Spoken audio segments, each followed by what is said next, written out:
Minha esposa escondeu a paternidade do nosso filho até um teste de DNA mudar tudo. Pessoal, vou contar uma história que ainda me deixa com as mãos tremendo quando penso nela. Aconteceu há uns 3 meses, mas parece que foi ontem que minha vida virou de cabeça para baixo. Eu estava no trabalho numa quinta-feira qualquer, quando recebi uma mensagem no WhatsApp que me fez o chão desabar debaixo dos meus pés. Era de um número desconhecido, mas a mensagem era clara: seu filho não é seu. Inicialmente pensei que fosse algum trote idiota ou spam, mas algo no meu estômago me disse que havia algo mais sério ali. O remetente disse que tinha provas e que se eu quisesse saber a verdade, deveria encontrá-lo na praça perto da minha casa às 6 da tarde. Fiquei o resto do dia inquieto, tentando trabalhar, mas com a cabeça voando. Meu filho tem 8 anos e desde que ele nasceu sempre senti que éramos muito parecidos. Mesmos olhos, mesmo jeito de sorrir torto quando está travesso. Como alguém poderia questionar isso? Mas a dúvida já tinha sido plantada na minha mente e não parava de crescer. Cheguei em casa antes da minha esposa e fiquei observando as fotos da família na estante da sala. Tinha uma foto do nascimento do meu filho, eu segurando ele pela primeira vez, com aquele sorriso bobo de pai de primeira viagem. Minha esposa estava cansada, mas radiante na cama do hospital. Tudo parecia tão perfeito, tão natural. Às 6 em ponto, estava na praça, nervoso e suando frio. Um homem de uns 40 anos se aproximou, usando boné e óculos escuros. Ele se sentou do meu lado no banco e disse que conhecia minha esposa há muito tempo. Muito mais tempo do que eu imaginava. Contou que eles tinham se relacionado justamente na época em que meu filho foi concebido. O que me deixou mais abalado foi quando ele mostrou algumas fotos no celular. Eram fotos da minha esposa com ele, em lugares que eu não conhecia, em datas que coincidiam com o período em que descobrimos a gravidez. Ela estava sorrindo de um jeito que eu não via há anos, abraçada com outro homem enquanto eu pensava que estávamos construindo nossa família. Ele me entregou um envelope com algumas impressões das fotos e um papel com o nome de um laboratório. Disse que se eu quisesse ter certeza, era só fazer um teste de DNA. Depois disso, levantou e foi embora, me deixando ali sozinho com aquele envelope queimando nas minhas mãos. Voltei para casa completamente perdido, tentando agir normalmente na frente da minha esposa e do meu filho.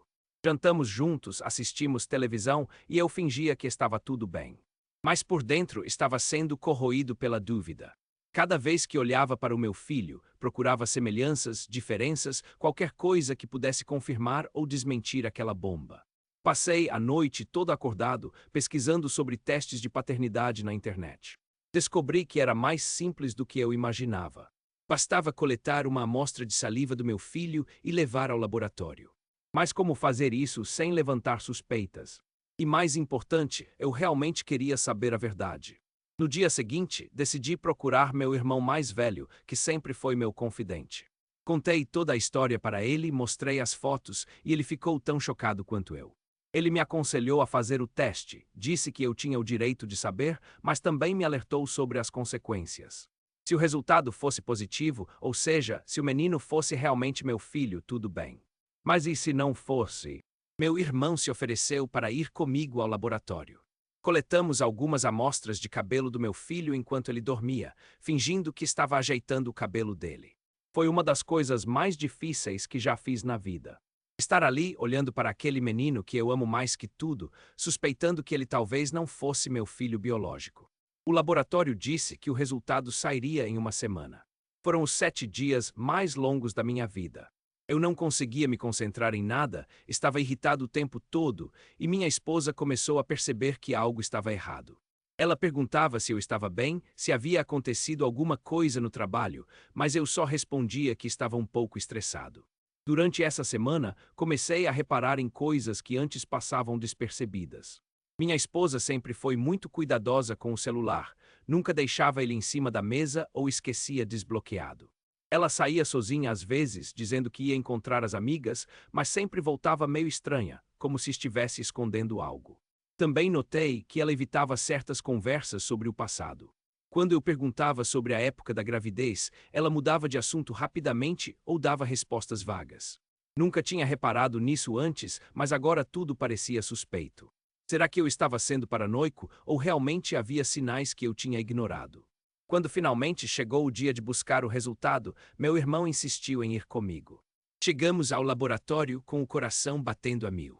A recepcionista nos entregou um envelope lacrado e eu senti minhas mãos tremendo ao abri-lo. Li o resultado uma, duas, três vezes até que as palavras fizeram sentido na minha cabeça. O teste era negativo. Meu filho não era meu filho biológico. Saí do laboratório como um zumbi. Meu irmão teve que me ajudar a chegar até o carro porque minhas pernas estavam bambas. Sentei no banco do passageiro e chorei como não chorava desde criança. 8 anos da minha vida, 8 anos amando aquele menino e descobrir que ele não era meu sangue. Pior ainda, descobrir que minha esposa tinha me enganado todo esse tempo. Passei o resto do dia na casa do meu irmão, tentando processar tudo. Ele me fez café, ficou ali do meu lado, deixando eu desabafar. Eu estava com raiva, tristeza, decepção, tudo ao mesmo tempo. Não sabia o que fazer, como encarar minha esposa, como olhar para o meu filho sabendo da verdade. Quando finalmente voltei para casa, já era noite. Minha esposa estava na cozinha preparando o jantar e meu filho fazendo lição de casa na mesa da sala. Tudo parecia tão normal, tão familiar, mas eu sabia que nada mais seria igual. Eu tinha uma bomba nas mãos e não sabia como explodir ela. Decidi esperar o fim de semana para confrontar minha esposa. Precisava de um momento em que pudéssemos conversar sem que meu filho escutasse. Sábado de manhã, mandei ele brincar no quintal e chamei ela para conversarmos no quarto. Mostrei o resultado do teste e perguntei se ela tinha algo para me explicar. A reação dela foi exatamente o que eu esperava, mas ao mesmo tempo me chocou. Primeiro, ela negou tudo, disse que o teste estava errado, que laboratório às vezes erra. Depois, quando percebeu que eu não ia aceitar essa explicação, ela começou a chorar e admitiu que sabia que havia uma possibilidade de o menino não ser meu filho. Ela contou que tinha se envolvido com um colega de trabalho justamente na época em que engravidou. Disse que foi um erro, que estava confusa, que nosso relacionamento estava passando por uma fase difícil. Quando descobriu a gravidez, achou que era minha, mas sempre teve dúvidas. Nunca quis fazer o teste porque tinha medo de destruir nossa família. Eu perguntei se ela ainda mantinha contato com esse homem, e ela disse que não, que tinha sido apenas um caso passageiro. Mas eu lembrei das fotos que o homem da praça tinha me mostrado e questionei se ela estava sendo sincera. Foi aí que ela admitiu que de vez em quando eles se falavam, mas que não significava nada. Nesse momento, meu mundo desabou de vez. Não era apenas uma traição do passado, era uma traição contínua. Minha esposa estava mentindo para mim há 8 anos e, pior ainda, continuava mentindo mesmo depois de confrontada. Eu não conseguia mais confiar em nada do que ela dizia. Saí de casa e fui para a casa da minha mãe. Precisava de um lugar seguro para pensar, para processar tudo o que estava acontecendo. Minha mãe ficou chocada com a história, mas me deu o apoio que eu precisava. Ela disse que, independentemente do resultado do teste, o menino sempre seria meu neto no coração, mas que eu precisava tomar uma decisão sobre meu casamento. Passei o domingo inteiro pensando: será que eu conseguiria perdoar minha esposa? Será que conseguiria olhar para meu filho da mesma forma? Ele não tinha culpa de nada, era apenas uma criança inocente. Mas e eu? Como ficaria minha vida daqui para frente? Na segunda-feira, decidi voltar para casa e tentar conversar com calma. Minha esposa estava arrependida, chorava o tempo todo, prometia que nunca mais aconteceria. Ela disse que me amava, que amava nossa família, que tinha cometido um erro terrível, mas que queria consertar tudo. Eu queria acreditar nela, queria que tudo voltasse ao normal.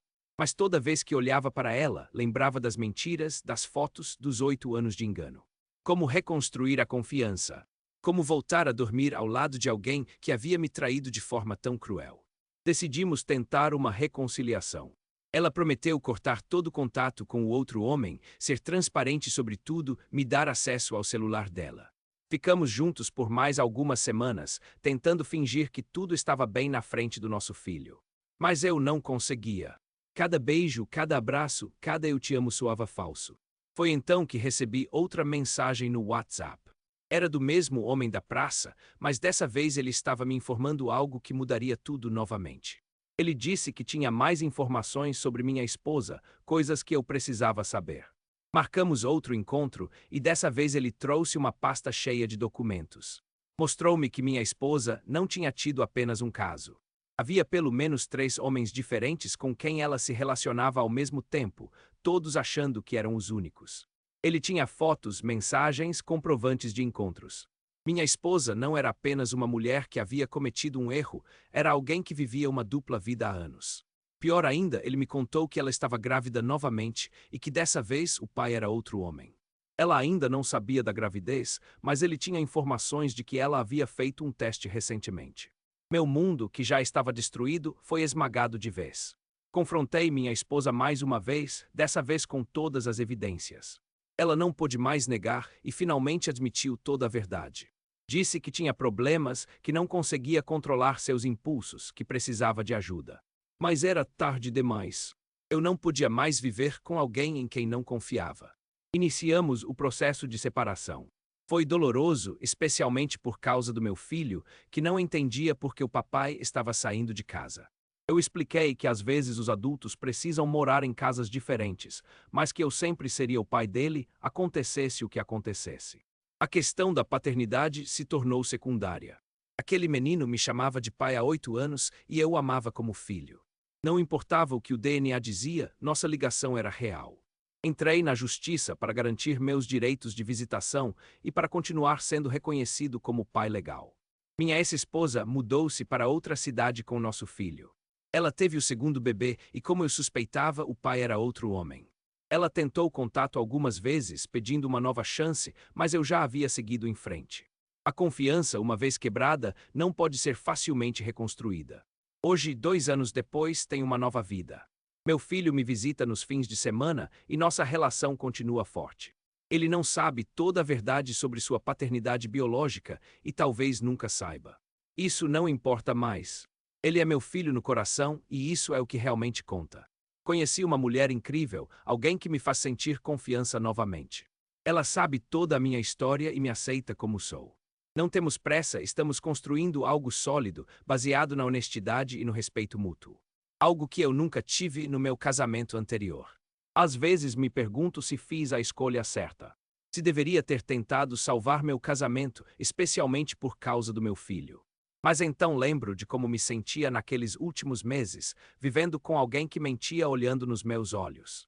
Ninguém merece viver assim. A separação foi difícil financeiramente também. Tive que pagar pensão alimentícia, dividir os bens, começar a vida do zero. Mas valeu a pena. Hoje durmo com a consciência tranquila, sabendo que não estou vivendo uma mentira. Minha autoestima foi reconstruída e eu aprendi a confiar em mim mesmo novamente. Meu filho está se adaptando bem à nova realidade. Ele tem 2 lares agora, e embora isso seja confuso às vezes, ele sabe que é amado pelos 2 pais. Continuamos fazendo coisas juntos, vamos ao cinema, ao parque, jogamos videogame. Nossa relação não mudou, independentemente do que o DNA diga. Quanto à minha ex-esposa, soube que ela está tentando se tratar. Aparentemente, ela realmente tinha alguns problemas psicológicos que a faziam agir de forma compulsiva. Não tenho mais raiva dela, apenas tristeza pelo que poderia ter sido. Ela perdeu uma família por causa de suas escolhas. O homem que me revelou a verdade nunca mais apareceu. Às vezes me pergunto quais eram as motivações dele, se ele realmente queria me ajudar ou se tinha outros interesses. Mas no final, sou grato por ele ter me aberto os olhos. Viver uma mentira não é vida. Aprendi que a paternidade vai muito além do DNA. Ser pai é estar presente, é amar, é cuidar, é ensinar. É acordar de madrugada quando a criança está doente, é comemorar as pequenas conquistas, é dar bronca quando necessário. É construir memórias, criar laços, ser um exemplo. Meu filho me ensinou que o amor não tem limites biológicos. Quando ele corre para me abraçar nos fins de semana, quando me chama de pai, quando conta sobre sua semana na escola, nada disso tem a ver com genética. Tem a ver com conexão, com história compartilhada, com amor verdadeiro. Hoje, quando conto essa história para amigos próximos, sempre digo que não me arrependo de ter descoberto a verdade. Viver uma mentira é corrosivo, destrói a pessoa por dentro. Prefiro enfrentar a realidade, por mais dolorosa que seja, do que viver em uma ilusão. Para outros homens que possam estar passando por situação similar, meu conselho: procurem a verdade, mas estejam preparados para as consequências. A paternidade biológica é importante, mas não é tudo. O que realmente importa é o amor, a dedicação, a presença constante na vida da criança. Minha nova vida não é perfeita, mas é honesta. Tenho desafios como qualquer pai separado, mas também tenho alegrias. Ver meu filho crescer, mesmo que não seja todos os dias, é um privilégio. Estar construindo um novo relacionamento baseado na confiança é libertador. Às vezes, quando estou sozinho à noite, ainda penso no que aconteceu. Como pude ser enganado por tanto tempo? Havia sinais que eu ignorei. Poderia ter feito algo diferente. Mas essas perguntas não têm mais importância. O que importa é o presente e o futuro que estou construindo. Se você está lendo isso e suspeita que algo similar pode estar acontecendo em sua vida, não ignore seus instintos. A verdade pode doer, mas é sempre melhor do que viver uma mentira. E lembre-se, ser pai é muito mais do que compartilhar DNA. É compartilhar vida, amor e momentos únicos que nenhum teste pode medir.